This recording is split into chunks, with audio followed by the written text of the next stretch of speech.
Qur'on va asal shifo. Dam olish kuni tog'dagi bog' hovlimizga borgan edim. Bir voqea sodir bo'ldi-yu, beixtiyor xayolan bundan 10 yillar ortga qaytdim. Ishlab o'tirar edim.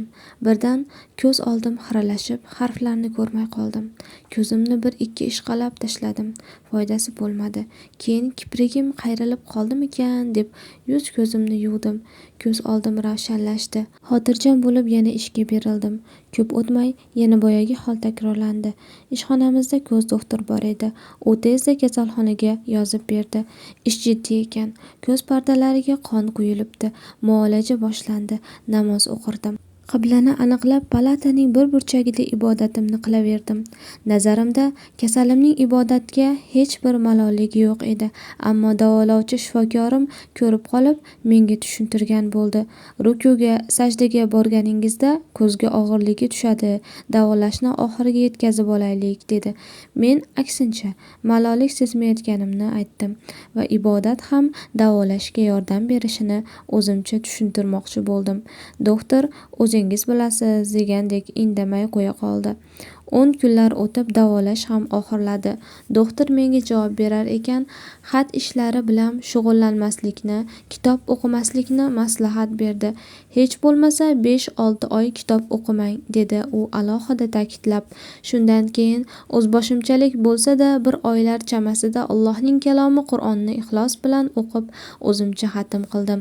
U paytlarda tajvid qonun qoidalarini yaxshi bilmasdim. Shunday bo'lsa ham ruhan katta qoniqish oldim. Ko'zim ravshanlashib, ishga ham tushib ketdim. Bir kuni ishxonamizdagi xodim ko'z doktorini ishxonaga taklif qildik. Keksa, ammo tajribali ekan. Siz ham bir sidra ko'zingizni tekshirtirib oling, deb qoldi. Doktor hamma qatori meni ham ko'rdi. Uzoq yaqindan bir ko'zlatib, ikki ko'zlatib tekshirdi. Unga u dori, bunga bu dori buyurdi.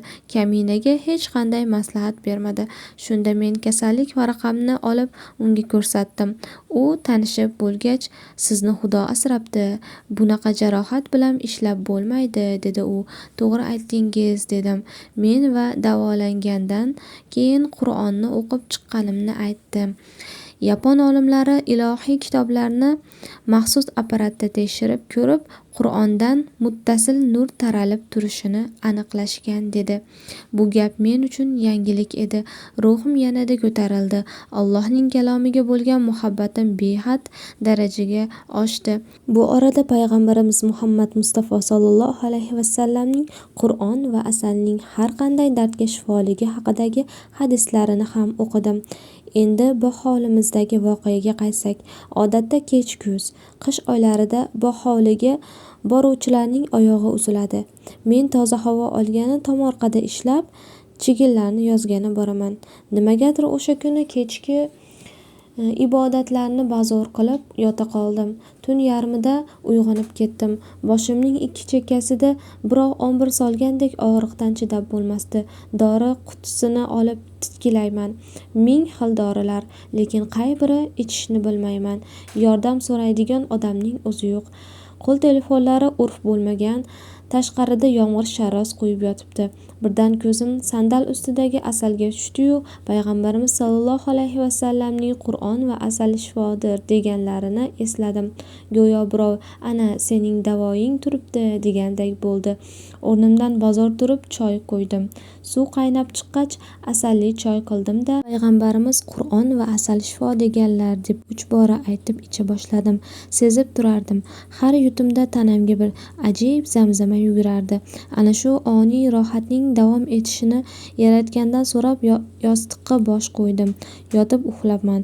Bomdodga tursam, tamom boshqa odamman. Tungi alahsirashlardan asar ham yo'q.